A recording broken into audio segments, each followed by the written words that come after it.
Hello everyone, welcome to my channel Prozone English Academy. I'm your mentor Khan sir, and today I'm going to make you understand the concept of until and unless. So चलिए देखते हैं इसके बारे में.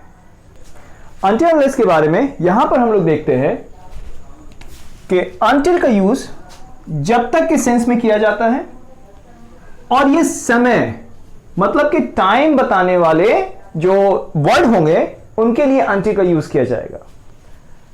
Unless के बारे में अगर बात करते हैं तो अनलेस का मतलब भी सेम होता है, जब तक नहीं, लेकिन अनटिल और अनलेस में फर्क ये होता है कि ये टाइम बताने वाले जो वर्ड है या सेंटेंस है तो उनके साथ में ये यूज किया जाएगा, और अनलेस का यूज हम लोग शर्त बताने मतलब कि कंडीशन जो बताएगा वहां पर हम लोग करेंगे.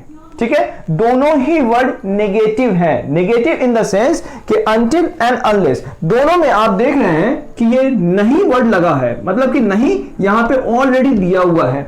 तो मतलब ये है कि इसका अगर हम नेगेटिव बोलते हैं, जैसे कि सेंटेंस होता है कि जब तक तुम यहां से नहीं जाओगे, तो नहीं जाओगे जब तक नहीं, तो ये जब तक नहीं ऑलरेडी लगा है, तो इसमें हम लोग नो, नॉट, नेवर या फिर कोई भी अदर नेगेटिव वर्ड्स का यूज नहीं करेंगे. ठीक है, इसको भी हम लोग समझेंगे बाद में. तो अनटिल का मतलब होता है जब तक नहीं, ये टाइम के लिए. टाइम का मतलब क्या है? टाइम का मतलब क्या है? यहां पर हमारा टाइम से रिलेटेड कोई सेंटेंस होगा या फिर वर्ड होगा. कंडीशन का मतलब क्या है? शर्त होगा. शर्त का मतलब कि जब तक मैं ना कहूं, जब तक इसका इंफॉर्मेशन नहीं आए, तो ये सारे के सारे आपका शर्त होगा. तो शर्त के लिए अनलेस और टाइम के लिए अनटिल का यूज करते हैं. आइए इसको हम लोग फिल कर लेते हैं. डोंट गो, मत जाओ. अब ये मॉर्निंग है, मॉर्निंग का मतलब यहां पे टाइम, तो यहां पर अनटिल को इस सेंटेंस में हम लोग यूज करेंगे.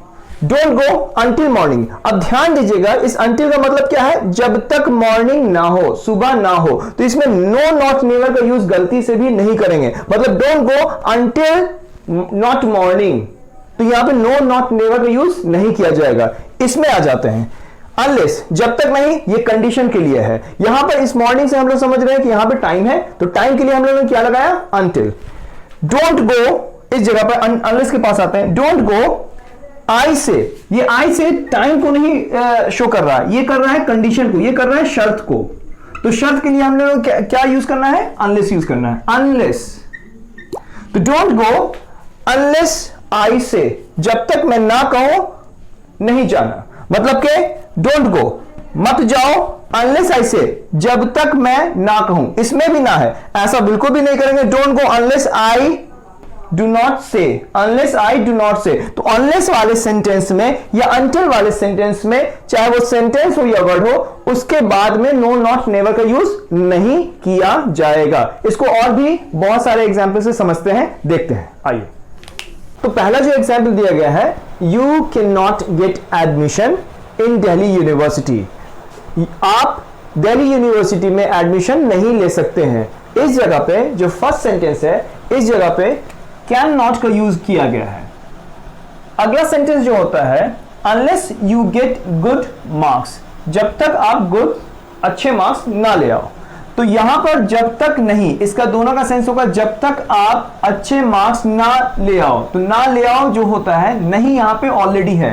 तो जनरली लोग बोलने में, कम्युनिकेशन में, या फिर आपको कहीं एरर्स में, ये बैंकिंग एसएससी के एग्जामिनेशन के एरर्स में भी अनलेस के साथ में डू नॉट या डज नॉट का यूज किया जाएगा. फॉर एग्जाम्पल,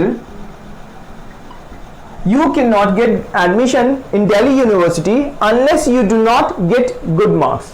तो ये एक एरर भी है, और अगर कम्युनिकेशन में जो यूज कर रहे हैं जो लोग, तो उनको ये चीज नहीं बोलना चाहिए. Do not, does not, no, not, never का यूज नहीं किया जाएगा. तो unless you get good marks, इसी का मतलब हो जाएगा कि जब तक आप अच्छे मार्क्स नहीं ले आते हो, दिल्ली यूनिवर्सिटी में आपका एडमिशन नहीं हो सकता है. सेकेंड एग्जाम्पल में देखते हैं, और इसको बताने के लिए मैं देख रहा हूं कि यहां पर जो दिया हुआ है, ये शर्त को डिनोट कर रहा है, ये कंडीशन बता रहा है. यहां पर टाइम फैक्टर के बारे में बात नहीं हो रही है. If I talk about the second example, I will not eat until 2 o'clock. So I will, first वाले में यहां भी हम लोगों ने नॉट का यूज किया है, फर्स्ट वाले सेंटेंस में हो जाएगा, क्योंकि इसमें दो सेंटेंस लगाए जाते हैं. जब मैं आप लोगों को कंडीशनल सेंटेंस का भी वीडियो मैंने अपलोड किया है, तो उसको आप लोग देख लीजिएगा. कंडीशनल सेंटेंस में कहा गया है कि जो सेकंड पहला जो होता है वो डिपेंडेंट क्लॉज या दूसरा जो होता है वो इंडिपेंडेंट क्लॉज, ये दोनों को आपस में कंजंक्शन जोड़ते हैं, तो वहां पे हमने इसके बारे में बताया हुआ है, आप देख सकते हैं वहां पे। तो आई विल नॉट ईट, इसमें जो है नॉट का यूज किया गया है, बट आगे के जो सेंटेंस होंगे जो अनटिल से स्टार्ट हो रहे होंगे या अनलेस से स्टार्ट हो रहे होंगे उसमें नो नॉट नेवर का यूज बिल्कुल भी नहीं करेंगे। यहाँ पे 2 o'clock क्या है, ये टाइम बता रहा है, इसलिए टाइम बताने से पहले हम इसमें क्या लगाएंगे, अनटिल का यूज करेंगे। तीसरा अगर देखते हैं, you can not play football, I allow, तो यहां पर ये भी क्या है, ये शर्त है, ठीक है। तो शर्त के लिए हम क्या यूज करेंगे, जब तक मैं अलाउ ना करूं, तो I unless I allow. If I talk about the next example, wait here, इंतजार करो, आई रिटर्न, तो इससे क्या होता है, वेट कर रहा है, टाइम समझ में आ रहा है कि यहां पे टाइम लग रहा है, तो जहां पे टाइम लगेगा there you will have to use until, right. Next example में देखते हैं, I can't finish this work unless you help me, तो आप सभी ने देख रहे होंगे कि 2 फैक्टर है, 2 फैक्टर जिसको आपको कंसीडर करना है। पहला फैक्टर यह है कि अनटिल अनलेस टाइम और कंडीशन के अकॉर्डिंग लगेगा, और दूसरा फैक्टर जो आप लोगों को कंसीडर करना है कि उसमें नो नॉट नेवर का बिल्कुल भी यूज नहीं करेंगे। आप पूरे के पूरे एग्जाम्पल्स में देख सकते हैं, अनटिल अनलेस से स्टार्ट होने वाले सेंटेंस के बाद नो नॉट नेवर का यूज कहीं पे भी नहीं किया गया है, जबकि इसका मतलब होता है जब तक नहीं, ठीक है। आगे भी देखते हैं बहुत सारे सेंटेंस को।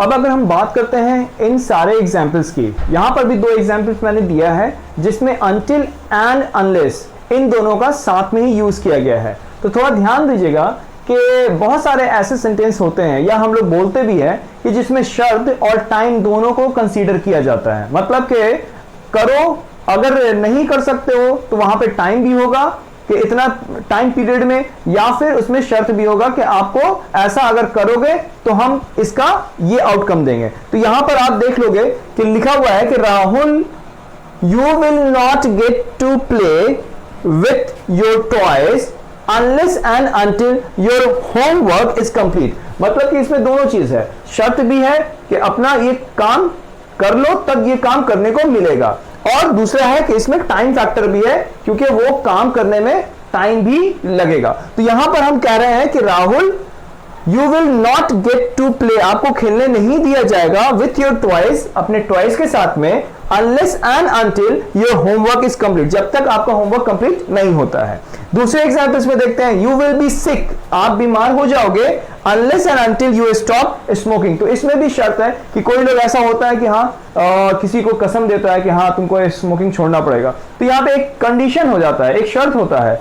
और दूसरा है कि टाइम, मतलब कि it will take time, it will consume time, तो अगर टाइम लगता है स्मोकिंग छोड़ने में तो यहाँ पे आपको अनटिल का भी यूज करना पड़ेगा। कुछ लोग तो कंफ्यूजन में करते हैं कि हमको पता ही नहीं है कि इसमें अनटिल लगना चाहिए या अनलेस, तो इस कंडीशन में भी हम लोग अनटिल और अनलेस को साथ में यूज कर देते हैं कि जो करेक्ट होगा उसके अकॉर्डिंग भैया आप ले लो। तो इसलिए भी हम लोग कभी कभी अनटिल अनलेस को, बहुत लोगों को देखा गया है कि अगर किसी से आप उसका मैकेनिज्म पूछिएगा कि हाँ अनटिल कहाँ और अनलेस कहाँ, तो उसे नहीं पता होता है कि अनटिल और अनलेस को कहाँ पे यूज किया जाएगा।